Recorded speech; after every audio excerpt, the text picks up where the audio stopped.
wala na namang sound. Wala palang sound ha. Ano nyo, walang sound? Ito, walang sound oh. Sa una, masaya. Pero sa uli, may kabit na. Ano, buhay ka pa? Malamang hindi na. Doon pa lang, patay ka na eh. Alam mo mukhang bakit mabagal siya mag-reply sa'yo? Kasi bumibilis na sa iba. Sakit? Kasi mukha kang puwet. May sound na, wala pa rin. Wala pa rin sound? Alam mo, mukhang kailangan natang gisingin ng mga tao sa mundo ah. Ba't siya na nagpapaalam na maaga siya matutulog? Kahit wala naman siyang pupuntahan kinabukasan. Bakit? Ba't siya nagpapaalam na maaga ako matutulog? Bakit niya sinasabi na, love, tulog na ako ah? Hindi ka ba na nagtataka?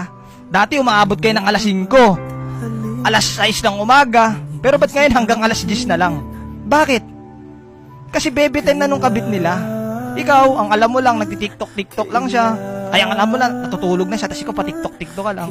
Ang hindi mo alam, pinagpapalit ka na, boss. Bakit? Mukha kasing busabos. Pag hindi ka na mahal, kulong mo na. Kulong ko na, sir, kulong ko na. Akin anak ko. Oo, kulong ko na. Tapos na, sir, tapos na. Litong-lito. May sound na ba? Sorry guys ha, napasobra yung mga ano ko eh. Hindi nyo kasi sinasabi. Kanina pa kayo walang sound ng walang sound. Di kaya akala ko wala talagang sound eh.